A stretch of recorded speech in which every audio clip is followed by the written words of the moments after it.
According to the tradition, many years ago there were 3 monks that used to live in China.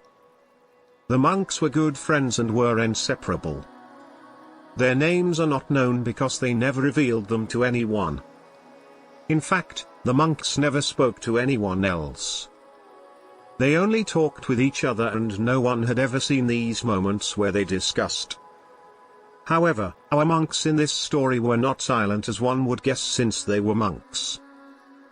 They did not speak, but they did not remain silent. Instead, they used to laugh, and this is why they are known as the 3 laughing monks. Their ritual was to travel across the country and place themselves in the main square of the village they visited each time. Once they were there and visible by anyone who would happen to cross along the square, they would start to laugh loudly and with a great passion and tension, as if someone had whispered to them the most successful joke. People would stop to see the strange performance and see if something would happen at some point. Eventually, as people gather and watched them laugh, they would start laughing themselves until laughter was spread to the whole village. People did not know why they laughed, they just could not help it. People did not know why they laughed, they just could not help it. Once everyone was finally laughing, the monks would move on to the next village of China to repeat their unique ritual. The monks became famous, and whenever they happened to visit a village, people would immediately go to the main square to enjoy the relieving laughter that only the monks managed to produce. One day, while the monks were in the middle of their performance, one of them died. The other 2 monks did not take a moment to grieve or even cry, but continued laughing. The crowd that had been gathered was surprised and stopped laughing. One of the villagers approached the monks and asked them why they are not sorry for their friend. That was the only time anyone heard the monks talking. The monks kindly replied that a day ago, while they were having lunch, their friend asked them who they thought would be lucky enough to die first.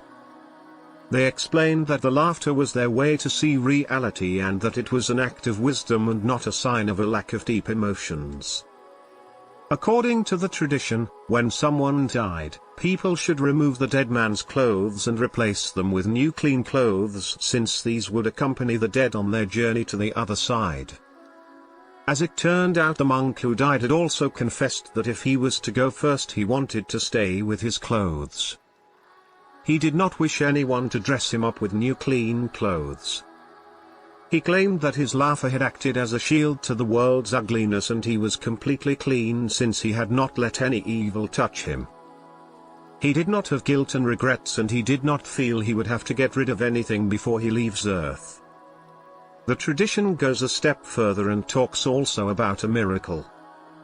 People say that after the monk died, fireworks appeared in the sky and made everyone believe in the mission of those 3 monks.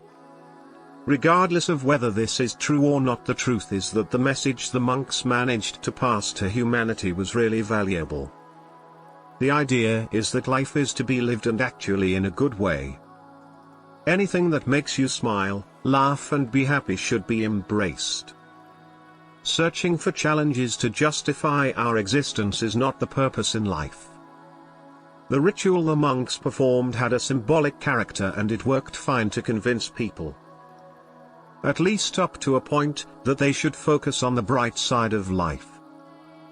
If we could base our lives on this simple direction, things would be more simple and easy, and, who knows, perhaps we would be able to influence our lives and the world positively.